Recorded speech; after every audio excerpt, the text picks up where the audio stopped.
ज्यांनी पुतळा उभा केला, पुतळ्यासाठी मोठं योगदान दिलं, संजय पाटील, बीडी पाटील सर, शाहिरी शिंदे साहेब, उपस्थित असलेले नानासाहेब पाटील, आबासाहेब शिंदे, दादासाहेब पाटील, विकास गागरे, उपस्थित सर्व अल्पोडगावचे सर्व ग्रामस्थ आणि बंधू भगिनी, पहिल्यांदा मी अहिल्याबाई होळकर आणि गणपतराव ओलेकर या दोघांच्या स्मृतीला विनम्र अभिवादन करतो.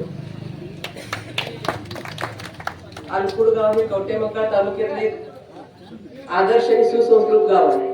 अल्कुडगावचं आणि आमच्या कुटुंबाचे एक जिव्हाळ्याचे संबंध आहेत. गणपतराव ओलेकरांना नानासाहेब गुरु मानायचे. गणपतराव ओलेकरांचं मगाशी सांगितले सूर्यकांत पाटलांनी, त्या तालुक्यासाठी मोठं योगदान आहे. शेडगे बापूंचं असेल, गणपतराव ओलेकरांचं असेल, त्या तालुक्यासाठी मोठं योगदान आहे. गणपतराव ओलेकर नेहमी तालुक्याच्या विकासासाठी झटले. त्याचप्रमाणे नंतर दीपकराव ओलेकर ही आमच्या कुटुंबाशी एकनिष्ठ राहिले. आमच्या कुटुंबावर बरेच अडचणी, अनेक अडचणी आल्या, त्यावेळेस तुमच्या गावानं नेहमी आम्हाला समर्थ साथ दिलेली आहे. आज खरोखरच मगाशी सांगितलं, कवटेमंकाळ तालुक्यातला एक पहिला पुतळा आहे, त्याचा साथ अभिमान वाटतो. गाव जरी छोटं असलं तरी एक मोठं काम केले, ह्या कामाची तुलना कुणाबरोबरही होणार नाही. खरोखरच संजय पाटील सरांचं कौतुक करावं तेवढं कमी आहे. का तर हे ऊर्जा स्तोत्र आहे, हे प्रेरणा स्तोत्र आहे. आज मला वाटत होतं त्यानंतर याच्या रोजची देखभाल कसं होईल, तर मगाशी सूर्यकांत पाटील यांनी ओलेकरांनी सांगितलं, तर गावाने ते वाटून घेतलेलं आहे. पुतळा व्यवस्थित ठेवणं, त्याचं जपणूक करणं, त्यांचे विचार या युवा पिढीला पोहोचवणं हेही तेवढंच गरजेचं आहे. आज अहिल्याबाई होळकर बोलावं तेवढं कमी आहे. त्या खरोखरच एक तत्वनिष्ठ राणी होत्या. माळवा राज्यावर राज्य करणाऱ्या एक शूरवीर राणी होत्या, निर्भय राणी होत्या. मला माहित होतं त्यांनी उचित न्यायासाठी फार प्रसिद्ध होत्या. खरं मगाशी मानेच तुमच्या ह्याच्यातलं कळालं, ते मुलांच्या पद्धत पण कशा पद्धतीने तिने न्याय करत होत्या. खरोखरच एक स्त्री असून असे निर्णय घेणं सोपं नसते. आज माझ्याही वाटेला बरेच अशा गोष्टी येतात, निर्णय घेताना अनेक अडचणी येत असतात. खरोखरच त्यांचं म्हणजे त्यांच्या लेवलचं आपण पोहोचू शकणार नाही. खरं त्यांचं आदर्श डोळ्यासमोर ठेवून आपणही त्या पद्धतीने वाटचाल केलं पाहिजे असं मला वाटतंय. आज अनेक देवळं बांधली, घाट बांधली, हे करत असताना तिने रोजगार निर्मितीसाठी एक औद्योगिक धोरण सुद्धा आखलं होतं. खरोखरच आज त्यांचे विचार आपल्या सर्वांच्या मध्ये ह्या पुतळ्यामुळे आणि वृद्धिंगित व्हावं आणि आपलं जीवन ह्या पुढं गावाचं जीवन त्यांचा आदर्श डोळ्यासमोर ठेवून वाटचाल करावी. आपण मला इथं बोलवलात, हे मान दिलात, खरोखरच फार फार मनापासून आपल्या सर्वांचं मी आभार मानतो आणि थांबतो. जय हिंद, जय महाराष्ट्र. पण डोळे साधारण काय झाले, पाणावले. आता त्यांनी सरांनी इतिहासात अहिल्याबाई होळकर यांच्या इतिहासाची बरीच काय केलेली आहे, पुनरावृत्ती केलेली आहे. आपण छत्रपती शिवरायांचं नाव ऐकतो. या महाराष्ट्रामध्ये किंवा या देशामध्ये अनेक शूर वीरांगना होऊन गेलेल्या आहेत. यातली शूर वीरांगना म्हणजे अहिल्याबाई होळकर. हातामध्ये शस्त्र घेऊन राज्य केलेलं असं अनेक राजे झालेले आहेत, अनेक राण्या झालेल्या आहेत. पण राष्ट्रपिता महात्मा गांधी आणि अहिल्याबाई होळकर यांनी हातामध्ये शस्त्र घेतली नाही. त्यांना खरोखरच पूज्य मानावं लागेल, पुण्यश्लोक म्हणावं लागेल. याचं एक वास्तव चित्रण आहे. हे चित्रण म्हणजे काय, काही वेळेला माणूस माणसाची काळजी करतो आणि माणूसच माणसाला काय करत असतो, खात असतो. हे समाजामधली वास्तव चित्रणातली अनेक उदाहरणं आपण टीव्ही वरून पाहतो, ऐकतो, वर्तमानपत्रातून काय करतो, वाचतो. लोकशाहीची आज आपण लोकशाही डेमोक्रेसी म्हणतो. खरोखरच लोकशाहीची बीज जर का कोणी जर रवलेली जर असतील तर ती छत्रपती शिवराय आणि अहिल्याबाई होळकर यांनी लोकशाहीची बीज काय केलेली आहेत, रोवलेली आहेत. त्यामुळं आपल्या गरीबातला गरीब सुद्धा मानानं जगू शकतो. एखाद्या व्यासपीठावरती नरेंद्र मोदी जसे बोलतात तसे तो सुद्धा काय करू शकतो, बोलू शकतो. याची महापुण्याई कुणाला जर असेल तर छत्रपती शिवराय आणि अहिल्याबाई होळकर या दोघांनाही मी मानवंदना या ठिकाणी करतोय. वेळ झालेला आहे. आणखी दुसरा एक कार्यक्रम आहे. या ठिकाणी बोलत असताना कुठं जर का माझा एक शब्द वायपट गेलेला असेल, चुकलेला असेल, तर आपण सर्व मायबापांनी मला माफी करावी. आज या ठिकाणी माने सरांनी कल्पना केली, या गावातला मुलगा MPSC ला जावा, UPSC ला जावा, डॉक्टर बनावा, इंजिनियर बनावा किंवा वकील बनावा, यासाठी अभ्यासिका साहेब तयार करा. माझ्या भावांच्याकडे काय केलेले आहे, अपेक्षा केलेली आहे. मी माझ्या भावाच्या वतीनं, संजय दादा पाटील यांच्या वतीनं, फुल ना फुलाची पाकळी म्हणून तुमचा विचार मी या ठिकाणी साक्षीनं मान्य करतो. आता वेळ बराच झालेला आहे. या ठिकाणी मी माझ्या मनोगताला, माझ्या भाषणाला, माझ्या विचाराला या ठिकाणी मी काय करतो आहे, पूर्णविराम देतो आहे आणि सर्वांची रजा घेतो. प्रमुख आणि त्यात सगळे वहिनी, त्याचबरोबर आपल्या गावचे महाकाली उद्योग समाजचे व्हाईस चेअरमन दीपकरावजी ओलेकर, ज्यांच्यामुळं हा कार्यक्रम घडून आला, ज्यांच्यामुळं ह्या ठिकाणी पुतळा उभा राहिला, हे दोन बांधव, माझे मित्र संजयदादा पाटील, माझे गुरु BD पाटील सर, व्यासपीठावर उपस्थित असलेले आपल्या गावचे ज्येष्ठ शंकरदाजी पाटील, माजी सरपंच नानासाहेब पाटील बापू, त्याचबरोबर संजय कंबलेकर, जे फॉरेस्टमध्ये काम करतायत, माझे मित्र संजय कंबलेकर, शिवराम खरात, अनिल पाटील सर, प्रत्येकाचा नामोल्लेख न करता गावातील सर्व ग्रामपंचायतचे आजी माजी सरपंच, डेप्युटी सरपंच, विकास सोसायटीचे चेअरमन, आजी माजी चेअरमन, व्हाईस चेअरमन व गावातील प्रतिष्ठित व्यक्ती, त्याचबरोबर उपस्थित महिला वर्ग. खरं वास्तविक पाहता पाहिलं तर आजचा हा दिवस सोन्याचा दिवस म्हटलं तरी वावगं ठरणार नाही. बऱ्याच दिवसापासून आमच्या गावातील काही ज्येष्ठ व्यक्तींचं स्वप्न होतं, गावामध्ये अहिल्यादेवीचा पुतळा उभा राहावा. अनेक युवकांचं स्वप्न होतं की गावामध्ये अहिल्यादेवीचा पुतळा उभा राहावा. ते स्वप्न खऱ्या अर्थानं संजयदादा पाटील आणि BD पाटील सर यांच्या माध्यमातून ते पूर्ण झालेलं आहे. माझे मित्र सूर्यकांत ओलेकर यांनी अहिल्यादेवीचा इतिहास तुमच्या पुढे मांडण्याचा प्रयत्न केलेला आहे. खरंच इतिहास जर वर्तमान काळामध्ये घडवायचा असेल तर इतिहास अगोदर वाचला पाहिजे. भूतकाळामध्ये ज्या ज्या व्यक्तीने आपल्या देशासाठी काय केलं, ज्या देशाने आहुती दिली, ज्या देशासाठी ज्या ज्या व्यक्तीने आहुती दिली, त्यांचा इतिहास जर खऱ्या अर्थानं आपण वाचला तरच आपण इतिहास घडवू शकतो. इतिहास घडवत असताना खऱ्या अर्थानं मारामारीची गरज लागत नाही. जेव्हा अन्याय होतो तेव्हा बुद्धिजीवी वर्ग एकत्र येऊन तो अन्याय दूर करण्याचा प्रयत्न केला पाहिजे आणि जर झाला नाही तर खऱ्या अर्थानं मनगटाची ताकद वापरली पाहिजे. ते मनगटाची ताकद गेले 30 वर्ष ज्यांनी राज्य केलं त्या अहिल्यादेवी होळकर यांनी मनगटाची ताकद वापरली, बुद्धिचातुर्य वापरलं. बांधवांनो, मी आपण पाहतो नेहमी की घराचा कुटुंब प्रमुख गेल्यानंतर, मयत झाल्यानंतर ती स्त्री कोलमडून पडते. परंतु ह्या ठिकाणी अहिल्यादेवीचं खास असं उदाहरण आहे की सासरे मयत झाले, नवरा मयत झाला, तरी सुद्धा फक्त घराचा विचार न करता राज्य सांभाळणारी एकमेव व्यक्ती असेल तर अहिल्यादेवी असेल. लक्षात घ्या. त्यासाठी फार स्ट्रॉंग माइंड असायला लागतं, शरीर चांगलं असावं लागतं. Sound body in a sound mind in a sound body म्हणतो आपण, की चांगलं मन चांगल्या शरीरामध्ये वास करीत असतं. खऱ्या अर्थानं आपलं मन चांगलं स्ट्रॉंग होण्यासाठी आपण अनेक पुस्तकं वाचली पाहिजे. डॉक्टर बाबासाहेब आंबेडकरांचा इतिहास असेल, राजे शिवाजी महाराजांचा इतिहास असेल, त्याचबरोबर अहिल्यादेवींचा इतिहास असेल, राजे मल्हार होळकरांचा इतिहास असेल. जर खऱ्या अर्थानं आपल्याला जर इतिहास माहीत असेल तरच आपण काहीतरी करू शकतो. खरं वास्तविक पाहता आज या ठिकाणी शालेय विद्यार्थी जर असते तर अधिक चांगलं ठरलं असतं. कारण याचं असं की दररोज या ठिकाणी आपण अहिल्यादेवीचा पुतळा पाहणार आहोत, त्यांच्याकडून काहीतरी घेणार आहोत, मोटिवेशन घेणार आहोत, प्रेरणा घेणार आहोत. पॉझिटिव्ह प्रेरणा घेणारीच माणसं जीवनामध्ये मोठी होत असतात. लक्षात घ्या.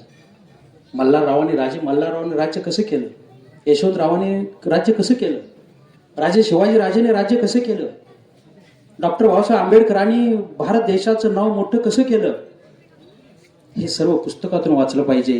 आणि इतिहास जाता जाता अहिल्यादेवीचा एक किस्सा सांगतो. अन्यायाविरुद्ध लढणारी ही स्त्री जेव्हा मग त्यांचा मुलगा मालेरावाने एक गाय आणि वासरू रस्त्याने जात असतं. सर्वांना माहीत असेल, बऱ्याच जण ज्यांच्या वाचनामध्ये आला असेल ते सूर्यकांत, की गाय आणि वासरू रस्त्याने जात असतं आणि मल्हाररावाची गाडी गेली आणि ते वासराला ते मारलं गेलं. वहिनी वासराला ते मारलं गेलं आणि नंतर अहिल्यादेवींना कळालं की कुणी मारलं. त्यांना कळालं की त्यांचा मुलगा मालेरावानेच मारलं. तर त्या स्त्रीनं, ह्या मातेनं न्याय कसा दिला लक्षात घ्या. ज्या मातेच्या समोर त्या वासराला मारलं गेलं, मग ती गाय असो नाहीतर माय असो, लक्षात घ्या त्या स्त्रीला किती, त्या गायीला किती दुःख झालं असेल. म्हणून अहिल्यादेवीनं आदेश दिला की मालेरावाला, माझा मुलगा मालेराव असू दे ना आणि कोण असू दे, त्याचे हातपाय बांधा आणि चौकामध्ये घ्या, त्याला रस्त्यावर त्याच्यावरून रथ घाला म्हणून सांगितलं. आणि गावातील कोण त्यावेळेला तयार झाले नाहीत. सूर्यकांत बरोबर का, कोणीही तयार झालेलं नाही. आणि त्या रथाचं स्वारस्व, रथामध्ये सारथी स्वतः झाल्या. मालेरावाला मारण्याचं दुसरं कोण तयार झालं नाही. आणि त्या रथावरती सारथी स्वतः अहिल्यादेवी झाल्या. आणि त्याच वेळेला ज्या वासराला मारलं गेलेलं होतं ती गाय सुद्धा त्या ठिकाणी आली. आणि मग त्या वेळेला व्यासपीठावर कशी ज्येष्ठ व्यक्ती आहेत त्यावेळेला ज्येष्ठ व्यक्ती पुढे आल्या आणि अहिल्यादेवीला सांगितलं की गाईला सुद्धा वाटतंय की तुम्ही त्याला मारू नये, त्याला सोडा, त्याची चूक त्याला कळालेली आहे, लक्षात घ्या. आणि मग सर्वांच्या सांगण्यावरून त्यांना त्या ठिकाणी मालेरावाला सोडण्यात आलं. अशा पद्धतीचा न्याय त्या ठिकाणी दिला. म्हणून त्यांनी 30 वर्ष राज्य केलं. आज आपण पाहतो समाजामध्ये 1 वर्ष 2 वर्ष 5 वर्ष कारभार करत असताना अनेक अडचणी निर्माण होतात. खरं वास्तविक पाहता आपल्या गावचा इतिहास चांगला आहे, सूर्यकांतने सांगितलेलंच आहे, मी ठिकाणी परत पुनरावृत्ती करत नाही. परंतु या ठिकाणी जी काही बॉडी आलेली आहे, ग्रामपंचायतची बॉडी असेल, सरपंच असतील, डेप्युटी सरपंच असतील, सदस्य असतील, अनेक तरुण वर्ग यामध्ये आहे. लक्षात मी पाहतोय हिरेने ते भाग घेतात, चांगल्या कार्यामध्ये भाग घेतात. त्यांनाही मी या ठिकाणी धन्यवाद देतो. अशा पद्धतीचं चांगलं काम तुमच्या हातून घडो अशी मी या ठिकाणी प्रार्थना करतो. आणि जाता जाता पाटील साहेब तुम्हाला मी सांगू इच्छितो, अहिल्यादेवीचा पुतळा झाला याबद्दल मी तुमचं कौतुक मन भरून करतो. त्यामुळे तर आपण एकत्रित आलो, आपल्याला प्रेरणा मिळालेली आहे. पण जोपर्यंत आपल्या गावातील मुलं अधिकारी होणार नाही, जोपर्यंत उच्च शिक्षण घेणार नाहीत, तोपर्यंत खऱ्या अर्थानं आपल्या गावचा विकास पूर्ण होणार नाही. त्यासाठी मी सर्वांच्या साक्षीने तुम्हाला सांगू इच्छितो की नजीकच्या कालावधीमध्ये एक मोठी अभ्यासिका, लोकमाता पुण्यश्लोक अहिल्यादेवी यांच्या नावची एक अभ्यासिका तुम्ही या ठिकाणी गावामध्ये काढण्याचा प्रयत्न करा. माझ्या पद्धतीने मीही सहकार्य करेन, माझ्यासारखे जे व्यक्ती आहेत तेही सहकार्य करतील. परंतु आपल्या गावातील मुलांना अभ्यास करू द्या, MPSC UPSC ची परीक्षा त्यांना देऊ द्या, अधिकारी होऊ द्या. जोपर्यंत व्यासपीठावरती आपल्या गावातील जास्तीत जास्त मुलांचा अधिकारी म्हणून सत्कार होणार नाही, उच्च शिक्षित म्हणून सत्कार होणार नाही, तोपर्यंत आता आहे त्यापेक्षा गावचा विकास होणार नाही. त्यामुळं अभ्यासिकेचे तुम्ही डोक्यात घ्यावं असे मी या ठिकाणी माझा विचार मांडू इच्छितो. जादा काही न बोलता पुनश्च अहिल्यादेवी मातेला मी अभिवादन करतो. आणि आपण सर्वजण उपस्थित राहिलात त्याबद्दल आपण सर्वांना मी धन्यवाद देतो. आणि मी या ठिकाणी थांबतो. जय हिंद, जय महाराष्ट्र, जय जे युगपुरुष होऊन गेले त्या युगपुरुषांना मानाचा जय मल्हार करून आज या ठिकाणी आपल्या अलकुट नगरीमध्ये अतिशय चांगलं काम झालेलं आहे. ज्या लोकमातेनं अखंड भारत वर्षामध्ये ज्या या देशामध्ये सर्वात जास्त काळ आणि सर्वात चांगल्या पद्धतीचा राजकारभार या देशामध्ये जर कोणी केला असाल तर ती लोकमाता पुण्यश्लोक राजमाता अहिल्यादेवी होळकर बांधवानो.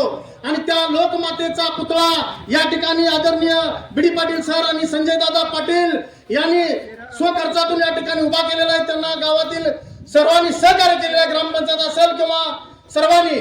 आणि त्या उद्घाटन प्रसंगी या ठिकाणी उपस्थित असणाऱ्या महानकाली साखर कारखान्याच्या चेअरमन अनिताताई सगरे, व्हाईस चेअरमन दीपकरावजी ओलेकर, या गावचे माजी सरपंच आणि विकास सोसायटीचे विद्यमान चेअरमन आमचे मार्गदर्शक मान्य राजाराम बापू जानकर, व्हाईस चेअरमन मान्य रामभाऊ एडके, त्याचबरोबर माजी सरपंच नाना बापू पाटील, त्याचबरोबर ज्येष्ठ नेते शंकरदाजी पाटील. आणि ज्यांच्या संकल्पनेतून हा पुतळा उभारला ते बीडी पाटील सर आणि संजय दादा पाटील या गावचे सरपंच, डेप्युटी सरपंच, सर्व ग्रामपंचायत सदस्य, सर्व विकास सोसायटी सदस्य आणि युवक बंधू आणि भगिनीनो, बांधवानो, या देशामध्ये राजे अनेक झाले, राण्या अनेक झाल्या, पण अहिल्या देवीनाच पुण्यश्लोक पदवी का मिळाली? त्याचं कारण असं आहे, प्रत्येक माणसाला जगण्यासाठी कोणताही राजा प्रयत्न करल, पण आकाशामध्ये विहार करणाऱ्या पक्ष्यांसाठी तळी, पाण्यामध्ये आणि रानामध्ये संचार करणाऱ्या माशांसाठी तळी निर्माण करणारी, लोकांसाठी भिल्ल असतील, दरोडेखोर असतील, त्यांचा देखील बंदोबस्त करून त्या चोर दरोडेखोरांना स्वतःच्या राज्यामधल्या जमिनी देऊन त्यांना चोरी बंद करून शेती करणारा, चांगला मार्गाला लावणारी एकच लोकोत्तर राजमाता या हिंदुस्थानामध्ये झाली. बांधवांनो, कोणताही जातीभेद न करता सर्व जाती धर्मासाठी अहिल्यादेवीने कार्य केलेलं आहे. काही लोक म्हणतात हिंदू धर्मासाठीच केलेलं आहे, पण असं न म्हणता या राज्यमातेनं बौद्ध असतील, आपले मुस्लिम बांधव असतील, शीख असेल, ईसाई असेल, तुम्ही काश्मीर पासून कन्याकुमारीपर्यंत कुठेही जावा, लांब जायचं होत नसेल तर 100 किलोमीटर अंतरावर पंढरपूरला जावा. आपल्या चंद्रभागेच्या तीरावरती होळकरांचा भव्य वाडा आज देखील अहिल्या मातेच्या दूरदृष्टीची साक्ष देतो. बोशाच्या यल्लमा मंदिराच्या पलीकडे जावा, अहिल्या मातेनं 200 वर्षापूर्वी पाडलेली विहीर त्या ठिकाणी तुम्हाला आज दिसते. पण हा इतिहास आपण बघितला पाहिजे. ही लोकमाता एका मेंढपाळ समाजामध्ये जन्माला आली, अशिक्षित समाजामध्ये जन्माला आली आणि 300 वर्षापूर्वी या हिंदुस्थानावरती राज्य केलं. ही किती मोठी गोष्ट आहे बांधवानो. ह्या गोष्टीसाठी मोठा संघर्ष त्यांना करावा लागला.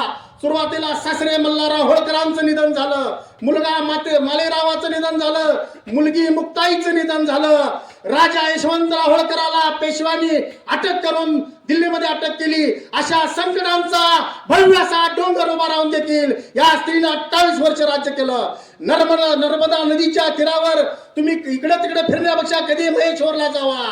देशामध्ये तुम्हाला कुठलीही राजधानी अशी दिसणार नाही. महेश्वरच्या राजधानीचा त्यावेळी त्यांचा दृष्टिकोन किती मोठा असेल पहा. आज देखील ते दिमागामध्ये ती राजधानी त्या ठिकाणी उभा आहे आणि धुळ्याचे आमदार अनिल अण्णा गोटे यांनी अशाच पद्धतीचा त्या ठिकाणी भव्य असा पुतळा नर्मदेच्या तीरावरती उभा केलेला आहे. तो तुम्हाला जर पाहायचा असेल त्या ठिकाणी तुम्हाला जावं लागेल. इंदूरमध्ये तुम्ही जर गेला, इंदूरच्या राष्ट्रीय विमानतळाला पुण्यश्लोक राजमाता अहिल्यादेवी होळकर हवाई अड्डा असं नाव आहे बांधवांनो. त्याचबरोबर इंदूरमध्ये जे क्रिकेटचं स्टेडियम आहे त्या स्टेडियमला देखील राजमाता पुण्यश्लोक अहिल्यादेवी होळकर आंतरराष्ट्रीय क्रिकेट स्टेडियम असं देखील नाव आहे. त्याचबरोबर त्या ठिकाणी जे रेल्वेचं टर्मिनस आहे त्या टर्मिनसला देखील राजमाता अहिल्यादेवी होळकरांचं नाव आहे. पण हे आपण पाहिलं पाहिजे, याचा अभ्यास केला पाहिजे. जो समाज इतिहास विसरतो तो समाज इतिहास घडवू शकत नाही बांधवानो. जर नवीन इतिहास घडवायचा असेल तर जुना आपण कोण होतो ते चेक केलं पाहिजे. विजयनगरच्या हरिहर आणि बुक्कराया, मेंढपाळ, कुर्बा, धनगर बांधवांनी भारत देशामध्ये पहिलं सर्वात मोठं साम्राज्य निर्माण केलं आणि त्यांचं साम्राज्य 6 राज्यांनी एकत्र येऊन गिळंकृत केलं आणि त्यामुळं देशामध्ये सगळीकडे हाहाकार माजला. 200 वर्ष या देशाला कोण वाली नव्हता. त्यावेळी याच महाराष्ट्राच्या मातीमध्ये छत्रपती शिवाजी राजांचा जन्म झाला बांधवांनो. आणि त्या शिवाजी महाराजांच्या नंतर हिंदवी स्वराज्याची पताका दिल्लीपर्यंत नेण्याचं काम राजा मल्हारराव होळकरांनी केलेलं आहे. आज देखील तुम्ही उत्तर भारतामध्ये गेला, आम्ही गेलो होतो थोड्या दिवसापूर्वी, त्यावेळेला तिथं आज देखील जुनी माणसं मूल राहण लढायला लागलं तर त्याला मल्हार आया असं म्हणतात. मल्हाररावांच्या घोड्याच्या टापाचा आवाज आला की शत्रू कुठेतरी लपून बसत होते. असे राजे मल्हार होळकरांची ही सून राजमाता अहिल्यादेवी होळकर होती. आणि विशेष म्हणजे त्या राजमातेचा जन्म देखील या महाराष्ट्राच्या भूमीमध्ये चौंडी तालुका, जामखेड जिल्हा, अहिल्यानगर या ठिकाणी झालेला आहे. आणि काही दिवसापूर्वी त्या जिल्ह्याला नाव अहिल्यानगर दिलेला आहे बांधवांनो. त्या अहिल्या मातेचा मोठा सन्मान या राज्याने केलेला आहे. का केला? त्यांचं लोकोत्तर कार्य देशामध्ये फार मोठं आहे. सर्व समाजासाठी आज महाराष्ट्रामध्ये आपण बघतो जातीद्वेष, ओबीसी, मराठा, आदिवासी, धनगर अशा पद्धतीचा चाललेला असताना या राजमातेच्या विचाराने जर आपण गेलो, कोणताही जातीभेद न करता सर्वजण हिंदुस्थानामध्ये, भारतामध्ये गुन्ह्या गोविंदानं नांदू शकतो. हाच आपण या ठिकाणी अहिल्यादेवी होळकरांच्या या पुतळ्याच्या अनावरण प्रसंगी संकल्प केला पाहिजे. त्याचबरोबर आमच्या गावामध्ये आता थोड्याच वेळामध्ये ठरलेलं आहे, अहिल्या मातेची पूजा रोज एका माणसाने करायची, असं आमच्या गावामध्ये एक परंपरा आहे. एकजूट या गावामध्ये फार मोठी आहे. राजकारणाच्या वेळा कोणतंही राजकारण पक्ष पार्टी असाल, पण कोणतंही सामाजिक कार्य असाल, ज्या लोकमातेनं या देशासाठी, या देशातल्या प्रजेसाठी, पशु पक्ष्यांसाठी, माशांसाठी, सर्व समाजासाठी एवढं मोठं कार्य केलं, त्या लोकमातेसाठी आपण रोज एक दिवस या अलकूट नगरीमधल्या प्रत्येकाने द्यायचा आहे. ज्याच्याकडे तो नंबर येईल त्यांनी त्यांची ती हार आणून काय जी व्यवस्था जे ठरल त्या पद्धतीनं करायचा आहे, असा आमचा संकल्प झालेला आहे. आणि या संकल्पाचं सर्वांनी टाळ्या वाजवून अभिनंदन करावं. कारण रोज एकाला मिळाल्यामुळे प्रत्येकाला मान मिळतो आणि या लोकोत्तर पुण्यश्लोक अहिल्या मातेची सेवा करण्याचं योग या अलकूट नगरीमधल्या प्रत्येक नागरिकाला यावा अशी माझी इच्छा आहे. कारण सांगली जिल्ह्यामध्ये भरपूर मोठी गाव आहेत, भरपूर मोठी उद्योगपती असतील, पण पहिला पुतळा बांधण्याचा मान आपल्या अलकूट नगरीला मिळालेला आहे. आणि अलकूट गाव हे इतकं म्हणजे सुधारणावादी गाव आहे. दोन उदाहरण तुम्हाला सांगून माझं भाषण संपवणार आहे. स्वर्गीय शिवाजीराव बापू शेंडगे राजकारणामध्ये तयार झाले, त्याचा केंद्रबिंदू अलकूट होतं. अलकूटचे स्वर्गीय गणपतरावजी वलेकर हे शेंडगे बापूंचे विवाही होते आणि बाळासाहेब अण्णा वाघमोडे हे त्यांचे जावई होते. या दोघांच्या संकल्पनेतून राजीव गांधींच्या उपस्थितीमध्ये सांगलीमध्ये धनगरांचा प्रचंड मेळावा झाला आणि त्यामुळे स्वर्गीय शिवाजीराव बापू शेंडगेंना मंत्रीपद मिळून महाराष्ट्रामध्ये एनटीचं सवलत मिळून धनगरांचा पहिला कायापालट झाला. त्यानंतर दुसरं उदाहरण देतो, स्वर्गीय बाळासाहेबांना वाघमोडे यांनी सांगलीमध्ये बहुजनांची चळवळ उभा केली आणि त्या चळवळीमध्ये मान तालुक्यातल्या पलसावड्याचा एक तरुण त्या चळवळीमध्ये प्रत्येक मिटिंगला येत होता. त्या तरुणाचं नाव महादेवराव जानकर आहे. त्या महादेव जानकरांनी देखील महाराष्ट्रामध्ये यशवंत सेनेच्या माध्यमातून झोपलेल्या धनगर समाजाला जाग करून महाराष्ट्रामध्ये मोठी चळवळ उभा केली. असं हे अलकूट गाव आहे. ते स्वर्गीय बाळासाहेबांना वाघमोडे देखील या अलकूटच्याच मातीमधले होते. आणि अशी मोठी माणसं स्वर्गीय शामरावप्पा जानकर असतील, स्वर्गीय गणुतात्या जानकर असतील, स्वर्गीय अण्णाबा पाटील असतील, स्वर्गीय गणपतरावजी वलेकर असतील, स्वर्गीय बिरो येडके असतील, स्वर्गीय नाना कांबळे असतील, अशी मोठी आबाळ एवढ्या उंचीची माणसं या गावामध्ये निर्माण झाली होती. आणि त्यामुळे या गावाचं नाव या तालुक्यामध्ये लहान गाव असून देखील तालुक्याच्या राजकारणाचा केंद्रबिंदू कायम अलकूट असतं. तुम्ही कधी पहा, याचं कारण आहे या गावातली कित्येक माणसं संजय दादा पाटील यांच्यासारखी मोठ्या उद्योगावर आहेत. आमची शिवनेरी शिंदे MBBS डॉक्टर आहे. परवाच आमच्या बापूसाहेब जानकरांचा मुलगा MBBS ला मोठ्या मार्कानं पास झाला आणि मेरिट मधनं तो आज MBBS डॉक्टर होतोय. अशी शिक्षक आहेत, मिलिटरीवाले आहेत.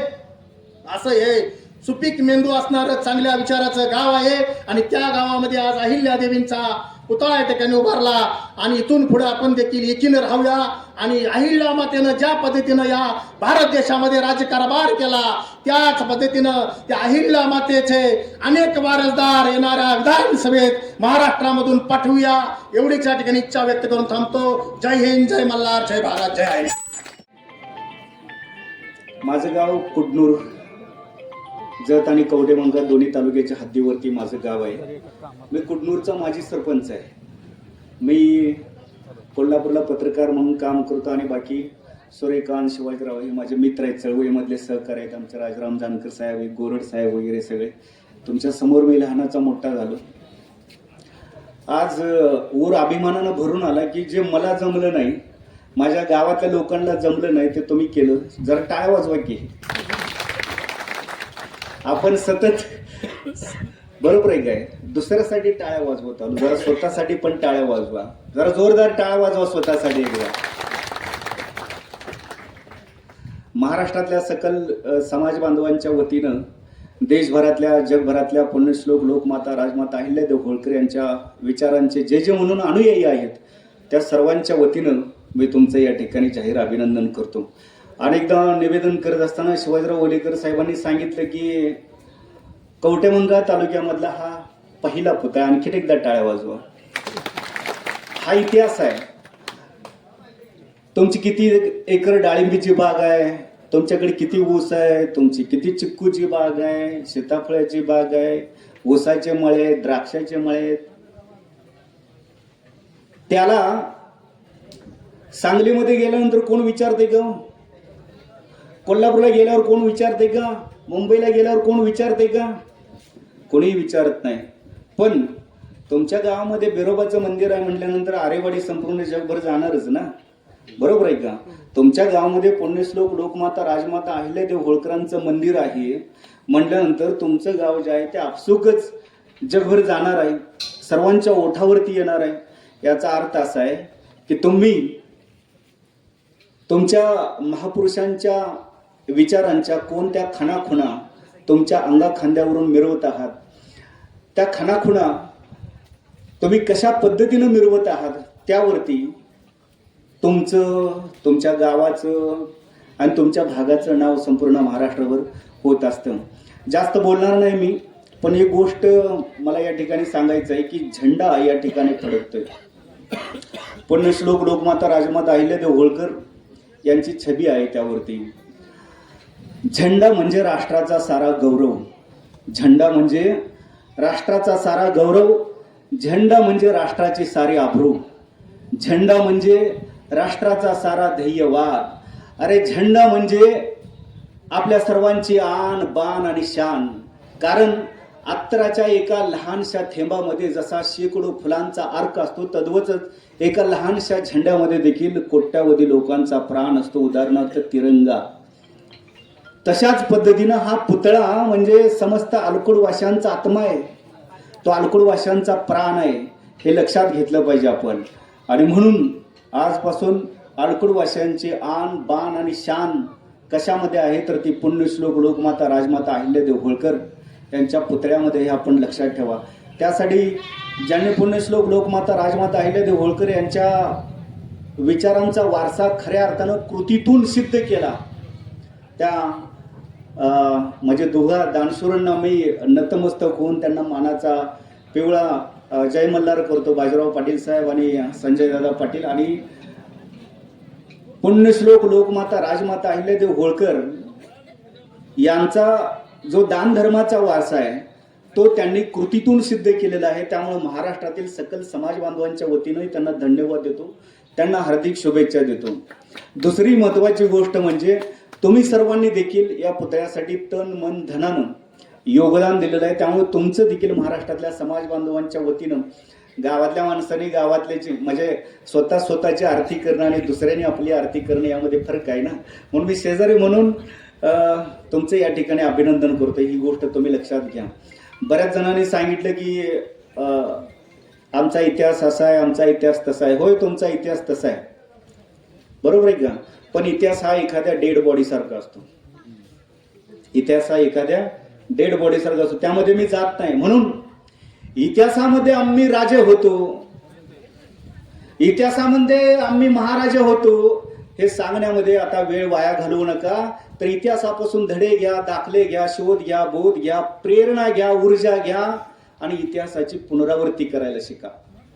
जोपर्यंत तुम्ही इतिहासाची पुनरावृत्ती करणार नाही तोपर्यंत तुमचे प्रश्न जे आहेत ते मिटणार नाही आहेत. लक्षात आलं? आता विषयांतर होईल त्यापूर्वी मी थांबतो या ठिकाणी. हा जो कार्यक्रम आहे तो त्या संदर्भातला नाही आहे. मला आज फार आनंद वाटतोय, या गोष्टीचा अभिमान वाटतोय की ज्या अलकोडमध्ये मी लहानाचा मोठा झालो, कारण माझं गाव आणि अलकोड जवळजवळ आहे. अनेकदा आरेवाडी जाताना येताना इथूनच जात येतो. आता 1-2 मिनिटे या गावामध्ये थांबेन. पुण्यश्लोक लोकमाता राजमाता अहिल्यादेवी होळकर यांच्या पुतळ्यासमोर नतमस्तक होईल, त्यांच्या चरणाजवळ नतमस्तक होईल, मगच आरेवाडीला जाईन, पुढे जाईन. धन्यवाद. मला या ठिकाणी बोलायची संधी दिली त्याबद्दल आपल्या सर्वांचं पुन्हा एकदा अभिनंदन करतो आणि थांबतो. जय मल्हार, जय भारत.